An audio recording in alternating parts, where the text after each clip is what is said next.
War of the Worlds, The Resurrection, a novel by J.M. Dillard. Chapter 19.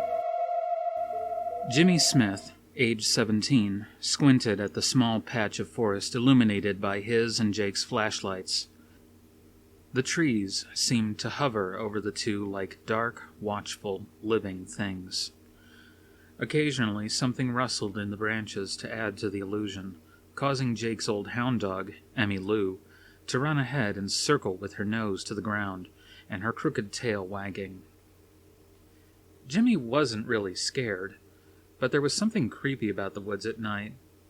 Maybe it was all those times as a Boy Scout, not so long ago, when he'd camped with the troop in the woods, everybody trying to see who could tell the scariest story. There was one Donnie Ramirez used to tell about the Wendigo, the evil spirit that turned humans into hungry cannibals who wept blood instead of tears. That still gave Jimmy the shudders. He sure wasn't going to start thinking about that one now. Jake? Jimmy tried hard not to sound like he was tired or complaining, but they'd been at it since 11 o'clock last night, and it must have been close to 3 in the morning right about now. Jimmy wanted Jake to like him. Jake was married to Jimmy's oldest sister, Susan, and Jimmy worshipped his brother-in-law. Jake knew everything, like how to hunt deer at night. First you get Emmy Lou to chase it until it was tired out. Then you shine the light in its eyes and blind it. That way, all you had to do was take aim, and presto, venison chops.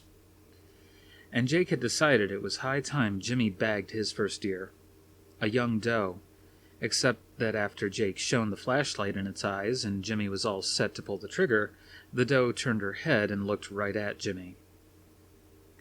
Of course, he knew it was just coincidence, but she kept staring at him, ears twitching, her chest heaving, and it seemed to Jimmy she trembled just a little.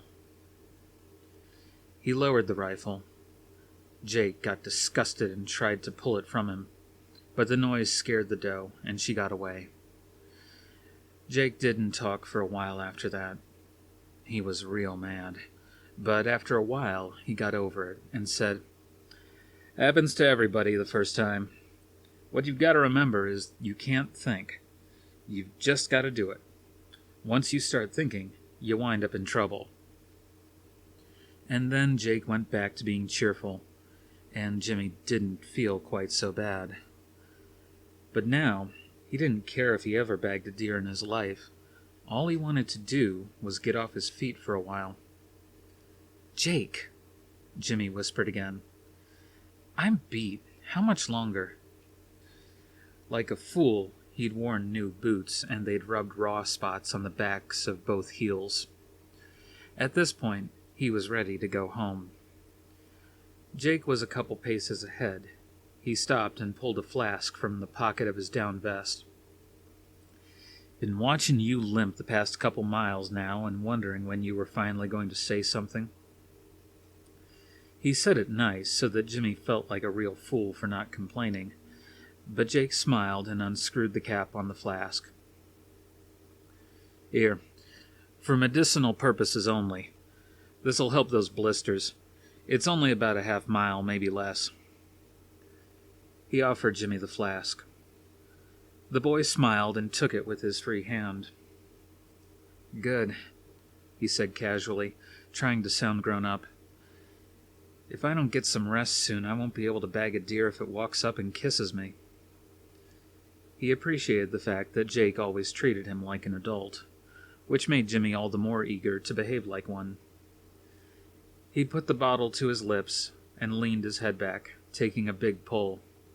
It was whiskey, Jimmy supposed, but it smelled the same as his mother's nail polish remover. He held it in his mouth for a second, then swallowed reluctantly. The liquor burned like battery acid going down, and when it hit his stomach, he wheezed noisily, sucking in air. Not too cool.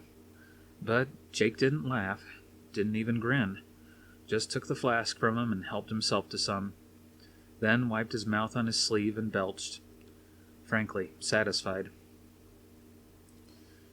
"Kinda strange," Jake remarked, sweeping the flashlight beam first along the tops of the trees, then along the ground. You notice how quiet it's been the past few minutes? Haven't heard a sound, not even an owl hoot. Jimmy wished Jake wouldn't talk spooky like that, but he thought about it and decided his brother-in-law had a point. Maybe that's why the woods had begun to seem so eerie. Even old Emmy Lou had quit her whining and was sticking pretty close to Jake's heels. Well, don't matter, Jake said casually, maybe realizing the unsettling effect his words had on his young companion. We're almost there. The old farm's just on the other side of this rise. Jimmy didn't much care for the thought of sleeping in an old abandoned building, but he was too tired to argue, and certainly too tired to make it back to the Jeep without a little shut-eye. He struggled to follow Jake and Emmy Lou up the incline. You sure nobody'll be here? Been camping there 5 years now and haven't run into a soul, except maybe a raccoon or two, Jake answered. Ahead of him, Emmy Lou dashed to the crest and looked down into the little valley. Whatever she saw wasn't good. The hair on her back rose as she stiffened and growled low in her throat. It was the most evil, vicious noise Jimmy had ever heard her make, and the sound of it sent a chill through him that made him shudder. What is it, girl? Jake crept up next to her and went down on one knee. Jimmy came up cautiously behind the two and looked down into the valley. Somebody was at the abandoned farm, all right. 2 huge bonfires were going out in front of the ramshackle house with the peeling white paint. In the orange glow cast by the fire, shadowy forms writhed. Jimmy gaped and dropped the flashlight. He wasn't near enough to see all that clearly, but what he did see convinced him not to come any closer. There were things down there. Dark, hulking things. Dozens of them. Some of them swaying in groups of 3. Some of them moving around. They looked like big black crabs perched on skinny tentacles. And a group of them were carrying metal cans out of a big truck parked off to one side of the house. The crab things were bad enough, but what really frightened Jimmy most were the people. They stood by the fire, 3 groups of 3, and they reminded Jimmy of the time he'd gone as a zombie for Halloween. Only these guys weren't pretending. Their skin was all gross and puffy-looking, with shreds of flesh rotting off in places, and their faces were covered with gooey, crusty sores. No 2 ways about it, Jimmy decided. These guys were dead. He trembled and made a small whimpering sound.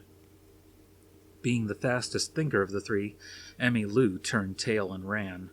The other 2 recognized inspiration when they saw it and followed.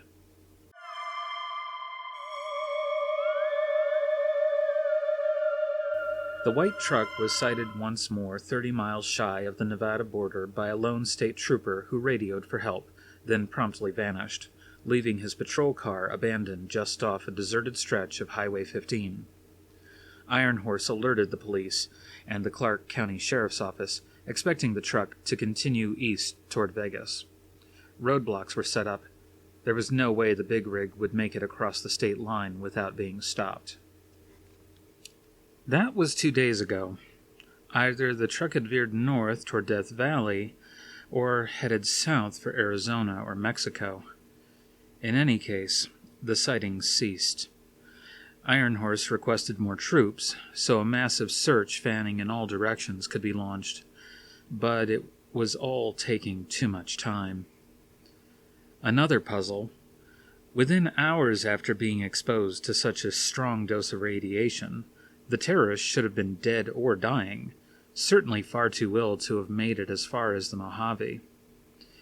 Then word came from Alpine County, just south of Tahoe. 2 witnesses had escaped with a fantastic story. The white truck was stopped at an abandoned farm, where huge crab-like creatures were seen unloading steel barrels. Ironhorse stood in the glass-partitioned office and watched as a few cubicles down, a uniformed deputy offered coffee to a couple of disheveled hunters.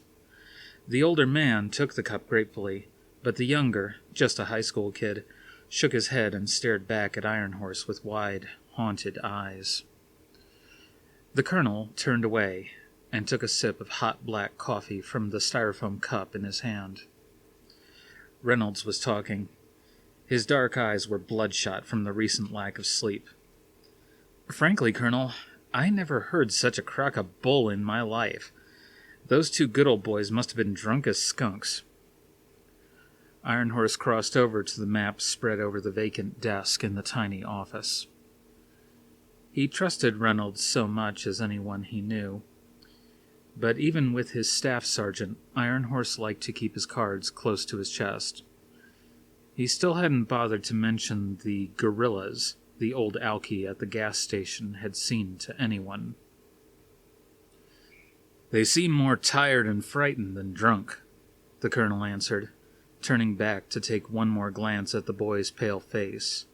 "And they gave a perfect idea of the truck we've been chasing."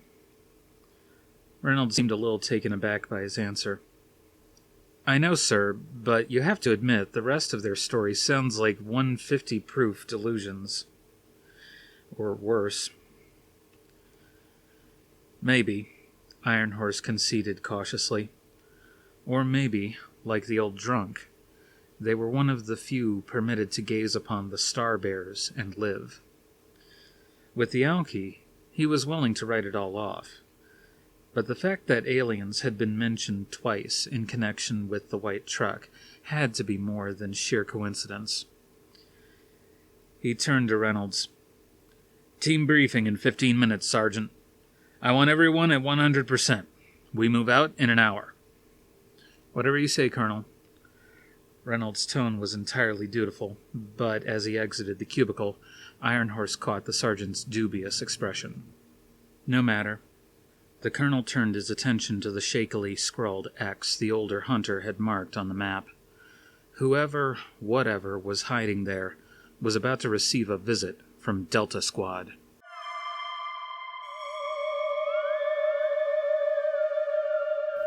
It was early afternoon when the helicopter deposited Suzanne and Harrison 2 miles from their destination.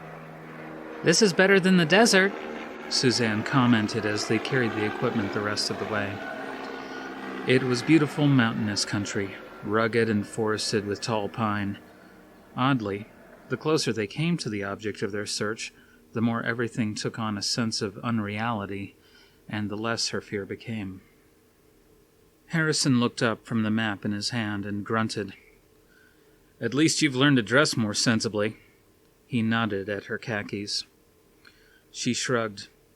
"If you can't beat 'em. Frankly, I'm beginning to think the job calls more for a professional camper than for a microbiologist." They grew quiet as they approached the location marked in red on Norton's map. "Here," Harrison said, his voice almost inaudible, and eased the camera equipment to the ground near the crest of a rocky ridge.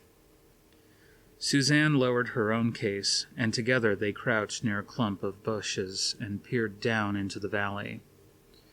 Binoculars dangled from a strap around Harrison's neck. He raised them to his eyes. "All quiet," he whispered. She could see nothing but a couple of run-down buildings. She nudged him and gestured for the binoculars, which he handed over. She peered through them.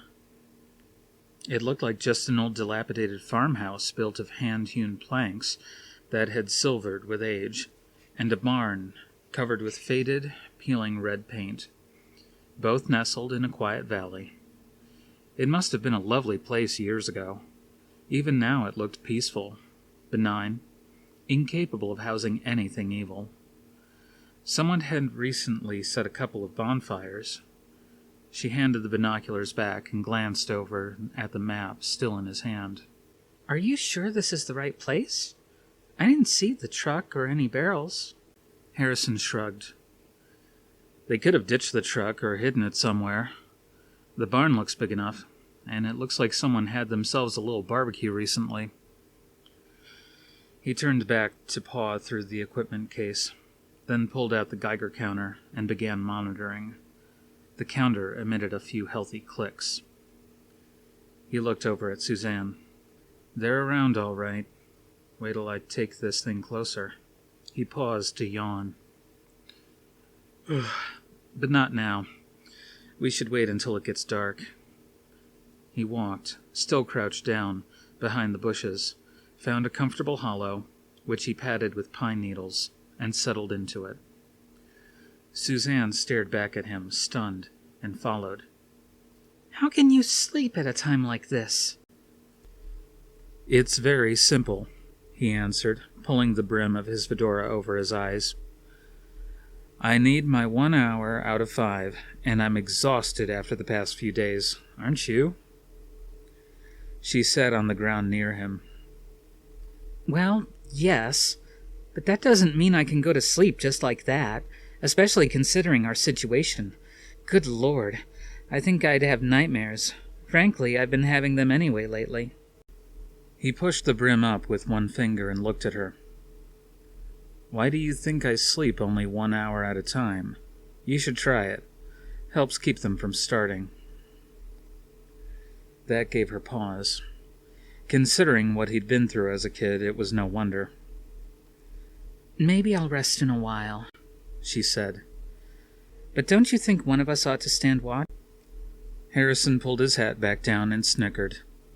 "Suzanne, based on my own personal experience, I can safely say that if they spot us, watching is about all we'll be able to do about it." She sighed. "Well, I won't be able to sleep for a while anyway." She picked up the map where he'd dropped it, found a comfortable spot against a boulder, and nestled against it. "So you're sure this is the right place, huh? Just seems too quiet."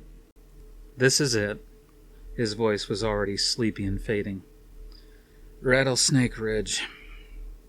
"Rattlesnake Ridge?" She sat up. "How did it get that name?" Harrison grinned but didn't answer. In a few seconds he was breathing regularly, and Suzanne was sitting perfectly straight, her eyes open wide and on the lookout. She had a wooden pointer in her hand, the kind teachers used to use years ago, and she was explaining to Mrs. Pennyworth and Debbie the anatomical structure of aliens, pointing at the E.T. doll on the steel dissection table. "Wake up," Harrison said. "What?" Suzanne sat up with a start, heart pounding. "Take it easy." He put a hand on her shoulder while she caught her breath. "It's starting to get dark, that's all. Time to get moving." She looked up at the rising moon as it traveled past wisps of clouds, then down at the deserted buildings. Both the house and barn were unlit and empty-looking. Harrison patted her shoulder awkwardly, then took his hand away. "You okay?" "I'm fine," she said a little coldly, then nodded back at the farmhouse. "You're still sure they're here?" "You hear that?" he asked. "Hear what?" She strained but could hear only silence. No crickets. Harrison gave her a knowing look. "They're here all right," he continued in the same soothing tone. "We're not trying to get ourselves killed, okay? I'm only going close enough for some instrument readings. You stay back and record everything with the camera." At first, she considered arguing with him about it, accusing him of gallantry. But as long as there seemed to be no real danger, she nodded and reached for the video camera, while Harrison found the Geiger counter and made gingerly for the slope. She didn't feel frightened exactly, only very cold, so cold that her teeth began to chatter, even though she wore a light jacket. The air was cooling off rapidly. Embarrassed, she gritted her teeth so that Harrison wouldn't hear.